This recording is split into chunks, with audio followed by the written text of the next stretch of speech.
인물들만 살펴보더라도 믿음이 아주 좋았던 다윗 그리고 다니엘, 욥과 같은 정말 당시대 최고의 의인들도 큰 고난을 받았습니다. 수요일에 목사님께서 말씀하신 것처럼 우리에게 고난이 찾아오는 이유도 여러 가지가 있습니다. 어떤 분에게는 더 큰 믿음을 주시기 위해서 고난을 주시고, 또 어떤 분에게는 더 큰 축복을 주시기 위해서 고난을 주시기도 하고, 어떤 분은 죄를 깨닫게 하기 위해서 고난을 주시기도 합니다. 그런데 우리가 생각해 볼 것은 나를 힘들게 하는 이 고난이 어떤 종류의 고난인가 하는 것입니다. 어떤 분은 먹고 마시는 일, 즉 세상적인 것들로 고난을 받는 분이 계십니다. 그리고 어떤 분은 자기의 신앙이 자랐으면 하는데 신앙이 자라지 않아서, 이 신앙이 자라려고 하면 이 신앙이 자라지도록 못하도록 하는 방해하는 세력 때문에 고난을 받는 그러한 분들도 계십니다. 또 마지막으로 예수님을 위해서 스스로 받는 그러한 고난이 있습니다. 우리는 이러한 고난이 닥칠 때에 어떻게 대처를 해야 할까요? 아담과 하와가 에덴 동산에 있을 때에는 먹고 마시는 것으로 걱정을 하지 않아도 되었던 것 같습니다. 일단 입이 적었습니다. 아담과 하와 둘만 있었기 때문에 그런 걱정 안 했을 수도 있겠지만, 아마도 하나님께서는 인류가 먹고 마실 수 있는 충분한 식물을 우리에게 제공해 주셨던 것 같습니다. 하지만 아담과 하와가 타락한 이후에 모든 인류는 먹고 마시는 문제에서 자유로울 수가 없습니다. 그런데요, 지금 아프리카나 북한과 같이 어려운 국가에서는 수많은 사람들이 굶어 죽어가고 있습니다. 이 전 지구상에 60억이 넘는 이 인구 중에요, 7명당 1명꼴인 8억 5천 명이 넘는 사람이 기아에 시달리고 있다고 합니다. 그 중에 10살 이하의 어린이가 4억 명이나 되고요, 지금 5초에 1명씩 굶어 죽어가고 있다고 합니다. 그런데 이상한 일은요, 60억의 인구가 살고 있는데, 그리고 수많은 사람들이, 약 10억 명의 사람들이 굶어 죽어가고 있는데, 우리 이 지구에서 생산되고 있는 식량의 양은 60억 명이 아니라 120억 명이 먹고 살 수 있는 양이 생산되고 있다고 합니다. 아니, 그러면은 음식이 어떻게 됩니까? 남아야 되잖아요. 그죠? 남아야 돼요. 근데 그렇지 않습니다. 지구 한편에서는 아직도 5초에 1명씩 굶어 죽어가고 있습니다. 왜 그렇습니까? 바로 인류의 죄 때문입니다. 우리의 욕심 때문입니다. 있는 사람들이 더 가지고 싶어서 없는 사람들의 것들을 착취하다 보니, 나눠주지 않고 있다 보니 없는 사람들은 늘 굶주려야만 하는 것입니다. 그런데 사실 이런 문제는 우리 인류의 하루 이틀 문제가 아닙니다.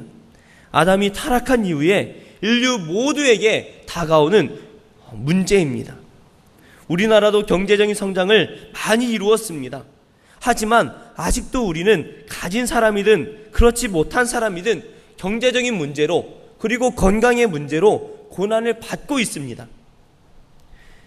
우리나라 인구 중에 내가 중산층이라고 생각하는 사람은 46%에 불과하다고 합니다. 그리고 내가 저소득층이라고 생각하는 사람은 50%가 넘는다고 합니다. 그러니 내가 부자다, 내가 좀 잘 산다, 내가 넉넉하게 산다라고 생각하는 사람은 4%밖에 안 된다는 것입니다. 우리에게 있어서 문제는 없어서 문제가 아닙니다. 없다고 생각하는 것이 문제입니다. 어쩌면 내가 늘 부족하다, 내가 아무리 가지고 있어도 내가 늘 부족하다고 생각하는 그것 자체가 죄의 결과가 아닐까 생각이 되어집니다. 이 인류의 먹고 사는 문제, 그리고 건강의 문제를 해결하기 위해서 수많은 지도자들이 노력을 하였습니다. 그럼에도 불구하고 인류는 아직까지도 먹고 마시는 문제, 그리고 건강의 문제에서 벗어나기란 거의 불가능에 가깝습니다. 인류는 지금까지 늘 굶주리는 사람이 있었습니다. 늘 아픈 사람들이 있었습니다. 이렇게 세상의 문제로 고난받고 이것 때문에 아무것도 하지 못하는 사람들을 위하여서 바로 예수님께서 이 땅에 오셨습니다. 죄의 결과로 찾아오는 이러한 문제들은 어떤 것으로도 해결을 할 수가 없었습니다. 예수님께서 오셔서 우리를 통치하실 때에 이러한 문제가 해결될 것입니다. 예수님께서 이 땅에 오셨을 때 어땠습니까? 예수님께서 먹여주셨습니다. 예수님께서 고쳐주셨습니다. 그리고 예수님께서 하늘나라로 올라가셨을 때에도 성령님께서 초대교회 가운데 역사하실 때에 초대교회 가운데 놀라운 역사가 일어납니다. 그래서요, 부자들이 자기가 가진 것을 자기의 것으로 여기지 않고 서로 나누어 줄 때에 이 초대교회 안에서는 어쩌면 천국이 이루어진 줄도 모르겠습니다. 초대교회 안에서는 놀라운 일들이 일어났습니다. 가난한 사람들이 없었습니다. 서로 자기의 것을 나누어 줬습니다. 그리고 병자들이 고침을 받았습니다. 그런데 지금은 여전히 이러한 문제가 남아 있습니다. 초대교회에서도 그렇게 놀라운 역사들이 기록되어 있음에도 불구하고 여전히 그 안에는 나중에는 굶주린 사람들이 생겨났고 또 병으로 죽어가는 사람들이 생겨났습니다. 물론 예수님을 믿고 형편이 좋아진 분들이 많이 계십니다. 여기도 아마 그런 분들이 많으실 거예요. 예수님을 믿기 전에는 참 어려운 형편이었지만 예수님을 믿고 변화되었을 때에 예수님께서 그 가정에 많은 복들을 주시는 것들을 많이 보게 됩니다. 또 예수님을 믿고 건강이 회복된 분들도 많이 계십니다. 저희 어머니도 예수님 믿고 건강을 찾으셨습니다. 하지만 예수님을 믿었는데도 여전히 어려운 문제가 해결되지 않는 그러한 분들이 많이 계십니다. 그런데 정말 중요한 것은 나에게 찾아오는 고난, 그 문제 자체가 아닙니다. 정말 중요한 것은 이 세상을 초월하는 그러한 문제들이 존재하는 이 세상, 우리가 벗어날 수 없는 먹고 마시는 문제, 건강의 문제, 여전히 이 놀란 많은 고난들이 찾아오는 이 세상을 초월하는 세상인 천국이 우리 안에 있느냐 없느냐가 중요하다라는 것입니다. 예수님께서 이 땅에 오신 목적은 가난한 사람들을 먹여주시고 병든 사람들을 고쳐주시는 것입니다. 그런데 근본적인 목적은 단순하게 먹이를 주시고 먹을 것을 주시고 그리고 병을 고쳐주시는 그 자체에 있는 것이 아니라 그런 것으로 고난을 받고 있는 그 모든 인류에게 구원을 주시기 위해서, 천국을 주시기 위해서 이 땅에 오셨다라는 것입니다. 우리는 이미 마지막 시대를 살고 있습니다. 그리고 이미 천국을 누리며 살고 있습니다. 그러므로 건강의 문제, 경제적인 문제를 위해서 우리가 마땅히 그것들을 위해서 기도해야 하지만 그것이 해결되지 않는다고 할지라도 우리 안에는 천국이 자리 잡고 있어야 한다라는 것입니다. 한 믿음이 좋은 어린아이가 있었습니다.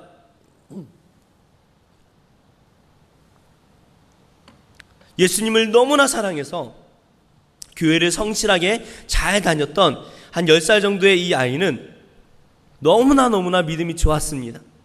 하지만 이 아이가 큰 병에 걸려서 죽게 되었습니다. 많은 사람들이 어떻게 저렇게 예수님을 사랑하는 사람이 병에 걸릴 수 있는가? 저 순수한 아이, 정말 신앙이 좋은 아이가 어떻게 병에 걸려서 죽게 되었는가? 많은 사람들이 의심을 하였습니다. 목사님이 방문하시고 부모님들은 그 자리에서 울고 있었습니다.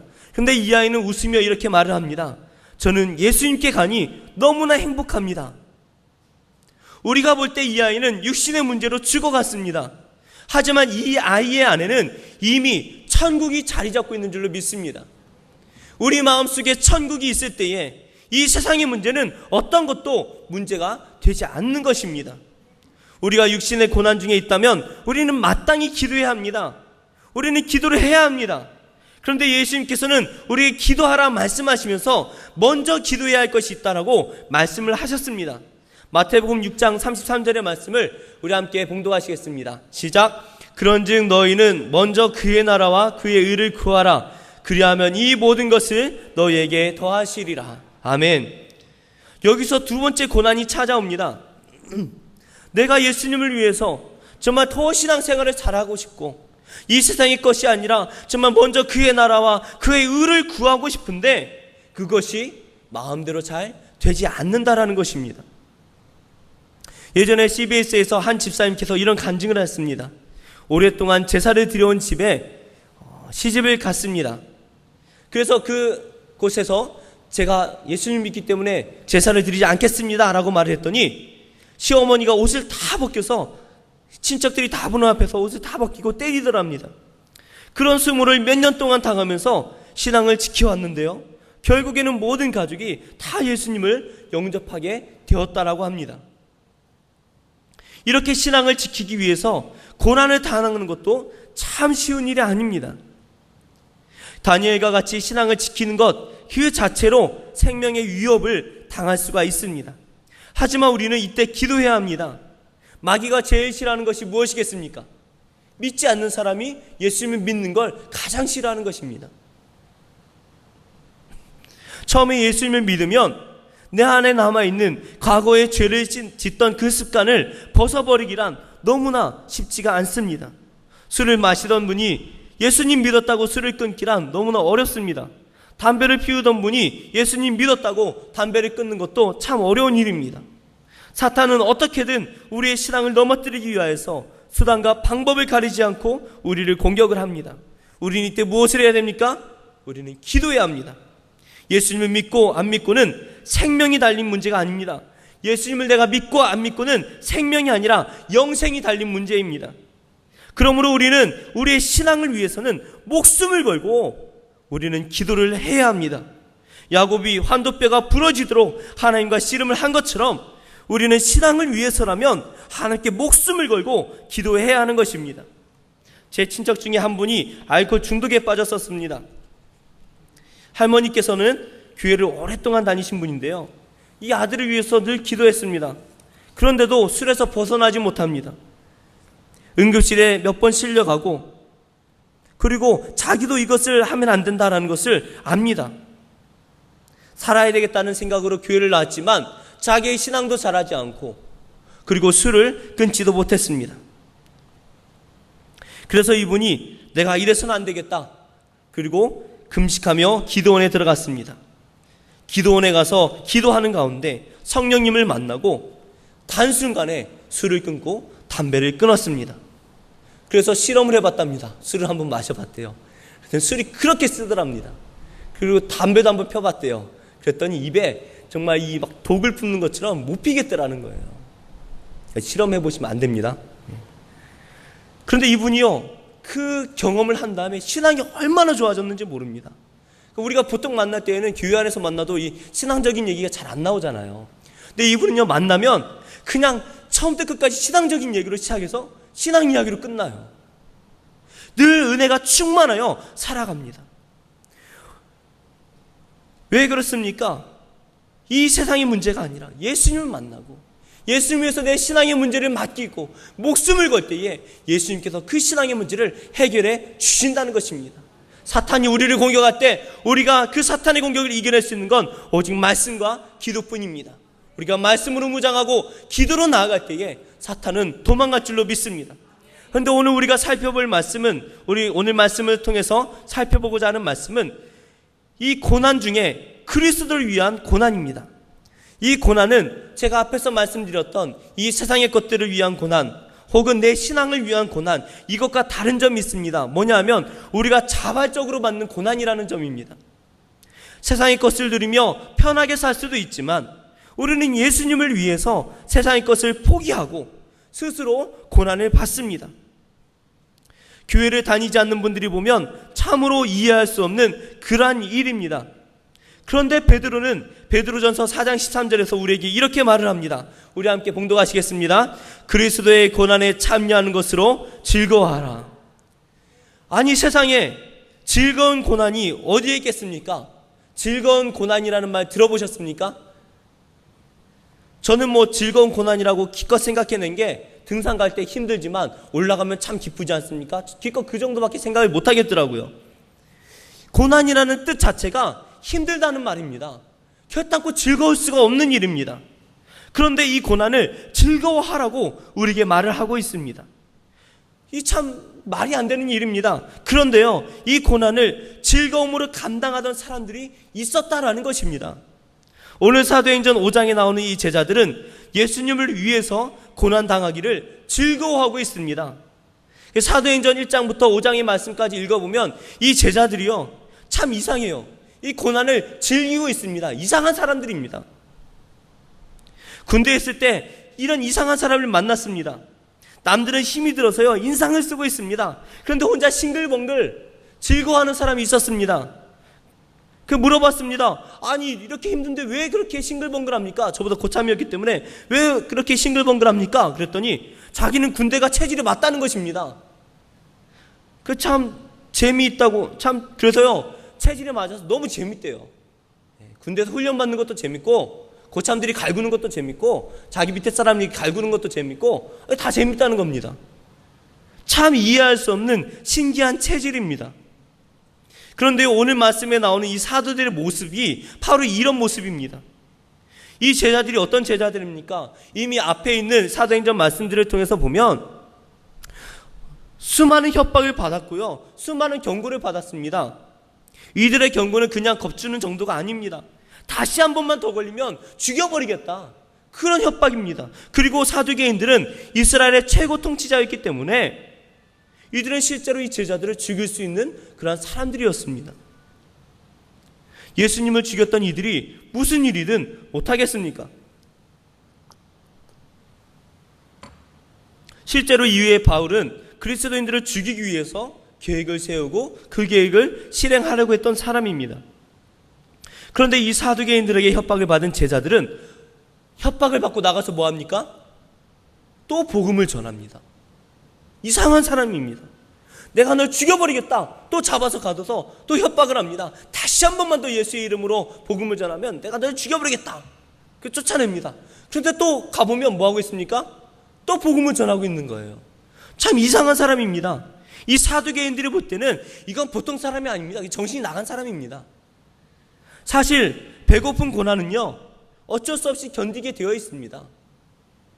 신앙을 위한 고난도요, 내가 구원받아야 되겠다라는 갈급함이 있으면 어쩔 수 없이 견딜 수 있습니다. 그런데요, 그리스도를 위한 고난은 덜 받아도 될 것 같습니다. 내가 아니어도 누군가 할 수 있는 일 같습니다. 남에게 떠넘길 수도 있고 다른 방법으로 제가 후원을 하겠습니다, 이렇게 말을 할 수도 있습니다. 그런데 이 제자들은 이 고난을 즐거워했습니다. 최전방에 뛰어나가서 정말 예수님의 복음을 전하는 것을 너무나 즐거워했습니다. 결국에 이 사도들이 어떻게 됩니까? 또 옥에 갇히게 됩니다. 그런데요, 놀라운 역사가 일어납니다. 갑자기 천사가 나타나서요, 이 밤중에 옥문을 다 열어줍니다. 그리고 이들을 끌어냅니다. 그리고 성전에 가서 이 생명의 말씀을 백성들에게 전하라, 말하라, 이렇게 명령을 내립니다. 참 놀라운 역사입니다. 이런 놀라운 역사가 어떻게 일어나게 되었겠습니까? 바로 기도하였기 때문입니다. 이전에 베드로와 요한이 잡혔다가 풀려난 후에 사람들은 한 마음으로 기도했습니다. 사도행전 4장 24절 말씀을 우리 함께 봉독하시겠습니다. 사도행전 4장 24절 말씀입니다. 시작. 그들이 듣고 한 마음으로 하나님께 소리를 높여 이르되. 그리고 사도행전 12장에 보시면요, 베드로가 잡혔을 때에 천사가 베드로를 풀어줍니다. 베드로는 내가 왜 풀려났나 몰랐을 겁니다. 그런데 그때 12장 12절의 말씀을 보시니까요, 이런 말씀이 있습니다. 우리 함께 봉독하시겠습니다. 시작. 깨닫고 마가라 하는 요한의 어머니 마리아의 집에 가니 여러 사람이 거기에 모여 기도하고 있더라. 아멘. 즉 제자들은 아무것도 없이 그냥 복음을 전하기 위해 성전으로 간 것처럼 보입니다. 죽겠지 어찌 되겠지 이렇게 간 것처럼 보일 수도 있어요. 하지만 이 제자들은 그냥 간 게 아니라는 것입니다. 그들은 기도라는 큰 무기를 준비하고 나갔다는 것입니다. 예수님을 위해 고난을 받을 때에 기도를 하고 나아가니 하나님께서 우리의 고난을 도와주시리라는 믿음이 그들 안에 있었습니다. 그리고 그 고난 중에도 기뻐할 수 있었다라는 것입니다. 무엇보다 베드로전서 4장 13절의 말씀엔 이런 말씀이 있습니다. 오히려 너희가 그리스도의 고난에 참여하는 것으로 즐거워하라. 이는 그의 영광을 나타내실 때에 너희로 즐거워하고 기뻐하게 하려 함이라. 아멘. 즉 우리가 고난 중에 기뻐하는 것은 그리스도를 위해 고난을 받을 때에 영광의 날에 예수님께서 그 고난을 영광으로 바꾸어 주실 그 날이 분명히 있다라는 것입니다.